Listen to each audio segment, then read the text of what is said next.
I lived years trapped by my controlling mother and discovered the strength that changed my life forever. For a long time, I believed my life was merely an extension of the will of others. I don't remember growing up with a sense of freedom, of being able to choose my own path, of being my own master. Whenever I think about my past, the first image that comes to mind is of a house silent on the outside, but noisy on the inside, not from the sound, but from the constant pressure, the veiled criticism, the words that were unspoken but hung like a heavy cloud over me.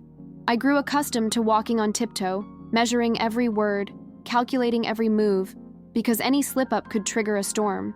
It felt like living inside a prison without bars, where I myself was the jailer, believing I had no right to exist outside of other people's expectations. My name is Marta, and I'm 29 years old today. But the story I want to share with you happened many years ago, when I was still a teenager, about to turn 17. At that time, I was finishing high school and trying somehow to understand what it meant to be myself amidst the family chaos I grew up in. My mother, Helena, was an authoritarian, controlling woman, always having the last word. There was no room for debate or disagreement. Either I kept quiet, or I was crushed by the weight of her demands. My father, Rogerio, was physically present, but never actually acted. Submissive to my mother, he preferred to remain silent, as if ignoring problems were a way to avoid conflict. I grew up between shouting on one side and silence on the other. During that time, I felt like I had no identity of my own. My mother dictated every choice, from the clothes I wore to the friends I could or couldn't have. I remember once, back in elementary school, trying to get a different haircut. I was excited, thinking I would finally have something that was my own, something that represented who I was. But when I got home, my mother's disapproving look was enough to turn my enthusiasm into shame. She criticized my appearance, telling me I looked ridiculous and that no one would take me seriously. From then on, I learned not to dare. I learned that expressing who I was brought painful consequences, so I began to hide behind a mask of conformity. As the years passed, this dynamic only intensified. While my schoolmates began to discover passions, hobbies, dreams, and relationships, I remained trapped in a routine of submission. If I showed interest in something, my mother would nip it in the bud. When I expressed a desire to study psychology, she told me it was a useless course, intended for troubled people. She told me that if I really wanted to make it in life, I should pursue law, like her friend's daughter, who was always used as a yardstick for perfection. My father, as always, said nothing. He just stared at the floor in silence. His inaction hurt as much as my mother's criticism, because, deep down, I felt completely alone. This loneliness was reflected in every aspect of my life. I avoided going out, felt ashamed of myself, and rarely spoke my mind. When I tried to share something with friends, I would retreat, afraid of being judged. On the outside, I appeared the obedient and devoted daughter, but inside, I carried an immense emptiness. I began to suffer from anxiety attacks, sleepless nights, and a constant feeling that I wasn't enough. With every criticism, every comparison, every silence, my self-esteem eroded. I truly believed that my existence only had value if it aligned with my mother's expectations. And that's how I spent much of my adolescence, believing I needed to devalue myself to deserve any semblance of peace. The turning point began almost imperceptibly when I met Andre. It was during a pre-university course, during a typical literature afternoon. He sat next to me, naturally struck up a conversation, and little by little, we began talking during breaks. Unlike the Itorwat people around me, Andre didn't tell me what I should do. He simply asked what I wanted. This simple question disarmed me, because I had never seriously considered it. I began to reflect on my life in a way I never had before. Gradually, I realized that within me lay a Marta, who dreamed, who had desires, but who was buried under layers of fear and repression. With Andre, I learned to talk about things I'd previously hidden. I talked about my mother's control, my father's inaction, the criticism that haunted me. He didn't try to solve anything. He didn't minimize my pain. He just listened patiently. Once, after a heartbreaking outburst in which I cried nonstop, he told me, "You deserve a life that's yours." That phrase echoed within me for weeks. It was as if someone had finally given me permission to exist. I began to think that perhaps I could, in fact, forge a different path. But the more I tried to take small steps toward autonomy, the more my mother tightened her grip. She began, monitoring my messages, rigidly controlling my schedule, and increasingly criticizing my choices. Any attempt to express my own will was treated as an affront. There were days when I considered giving up the fight. I remember one night, after an argument in which I was called ungrateful and selfish, I stared at the ceiling for hours, imagining what it would be like if I simply accepted everything. The idea of giving up seemed tempting, because fighting was too painful. However, something inside me insisted on not being silenced. This small flame was fueled by Andre's presence, who never stopped reminding me of my worth. Furthermore, I decided to seek psychological help, initially in secret. In the first few sessions, I cried more than I spoke. It was painful to revisit memories, to face truths I had buried to survive. But little by little, therapy began to show me that I wasn't the problem. I wasn't to blame. What I was experiencing had a name: emotional abuse. And recognizing this was like opening a window in a stuffy room. With this new awareness, I began to set boundaries. Small, almost invisible at first, but meaningful to me. I said no occasionally, stopped justifying every step, and chose clothes I wanted to wear. My mother's reaction was explosive, but I no longer gave in as easily. Each time I resisted, even trembling with fear, I felt a strength grow within me. It was as if I were finally taking control of my life. It was in this process that I realized freedom is scary, but it is also possible. And this realization gave me the courage to face the greatest challenge of all. The turning point in my journey toward liberation came the day I decided to confront my mother head-on about my choice to study psychology. Until then, every attempt to assert my desires had been met with outbursts, criticism, and emotional manipulation. But at that moment, I felt I could no longer postpone the confrontation. I had been rehearsing my words for days, taking a deep breath each time I imagined the conversation. When I finally sat down with her at the table, my hands were sweating, my heart racing, and my mind filled with doubts, but also with determination. "Mom, I've decided I'm going to study psychology," I said. The silence that followed was heavy, almost suffocating. For a moment, I thought she would simply get up and leave, as if nothing could shake the control she exerted. What followed was a storm of words, screams, accusations, threats, and attempts to guilt-trip me. She told me I was wasting my life, that I was a disappointment to my family, that my future was ruined. For the first time, I felt the intensity of direct confrontation, but something was different. I stood my ground.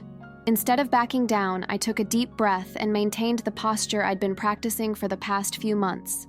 I knew this moment would be painful, but I also knew I could no longer hide behind fear. It wasn't easy.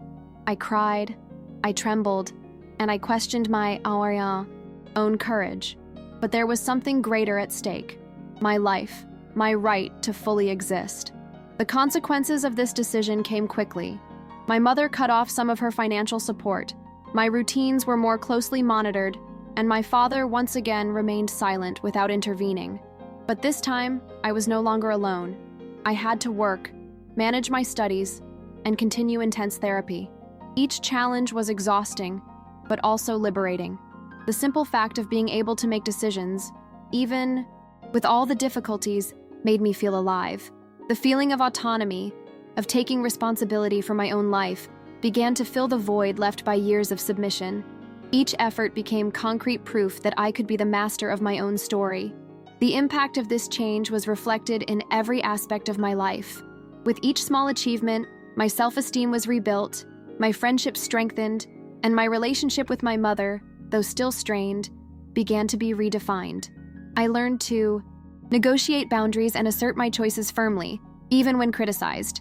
Psychology, once considered a useless whim, became my purpose. Studying and helping others became more than a profession. It became a way to rescue the Marta that had been stifled for so long, a way to heal myself while helping others free themselves.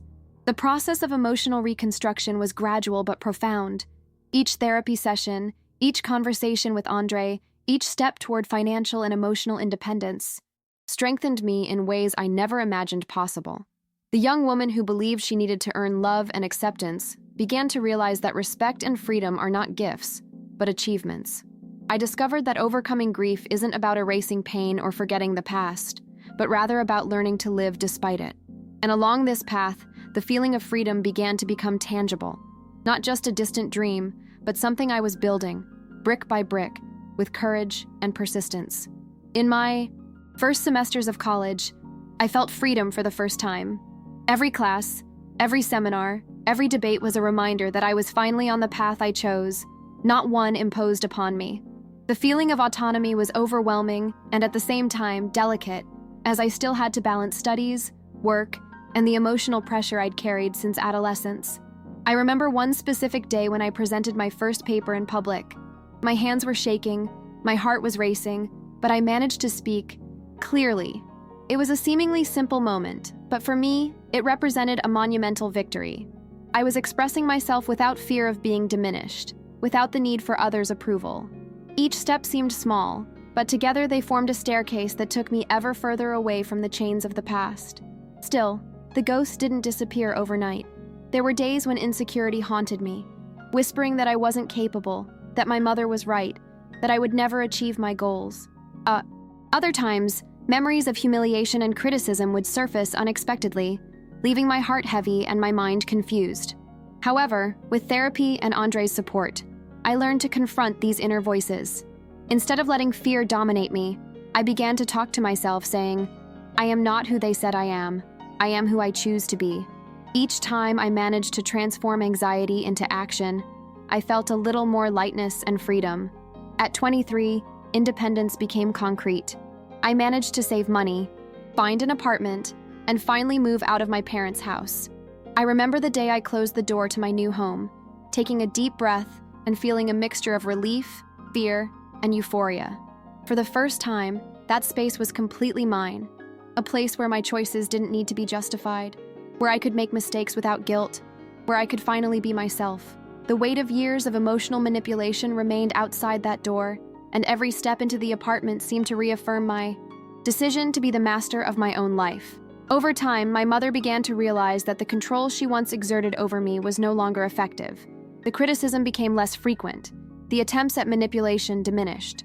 At times, there were even tentative attempts at closeness, albeit still timid. I learned to accept these attitudes without giving up my autonomy, without feeling guilty for maintaining distance when necessary. I realized that overcoming grief doesn't mean completely repairing all ties, but learning to live with them without losing one's balance. Emotional freedom is often more important than maintaining relationships that have historically brought pain. What once seemed impossible has become routine. Today, I work in psychology, helping people understand their own pain and break patterns of emotional abuse. Each patient I see reminds me of who I was and who I'm becoming. I've discovered that my story isn't a burden, but a tool for empathy and transformation, for myself and others. I've learned that freedom isn't a gift someone grants. It's a daily achievement, built with courage, clear boundaries, and conscious choices. And along this path, I've understood that true overcoming isn't erasing the past, but walking despite it, allowing oneself to live fully. Today, when I reflect on my journey, I clearly see two versions of myself: the teenager who believed she needed to deny herself to be loved, and the woman who learned to respect herself, assert herself, and prioritize her own life. The transformation wasn't instantaneous. It was built on small daily decisions, saying no when I used to say yes, choosing my clothes and habits without asking permission, facing criticism and manipulation without letting it shake me. Each choice brought me more confidence and self-esteem, and each victory, no matter how small, became a solid foundation for my emotional freedom. I learned that overcoming adversity isn't about perfection, but about resilience and persistence, even in the face of pain and fear. Many people ask me how I found the strength to keep going when everything seemed impossible. The answer is simultaneously simple and complex. I was tired. I was tired of living a life that wasn't mine, of carrying guilt that wasn't mine, of believing that true love had to hurt. This exhaustion drove me to act, to seek help, to reaffirm myself, and ultimately, to believe that I deserved more. Every step I took, however small, brought me a sense of accomplishment and reinforced that my choices matter. I discovered that true strength is not the absence of fear, but the courage to act despite it. There are still days when insecurity persists, and moments when memories of criticism and manipulation return unexpectedly. But now I know I have the tools to face these challenges.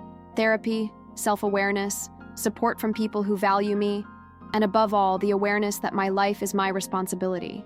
The freedom I've achieved isn't illusory. It's real and tangible. I've learned that there's no complete victory without facing fear, and that overcoming fear doesn't require forgetting the past, but rather knowing how to live despite it.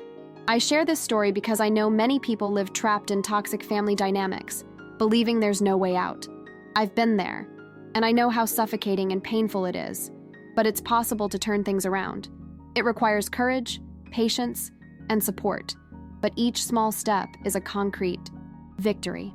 Emotional freedom exists, and it begins with a decision, deciding not to give up, even when everything seems to be against it.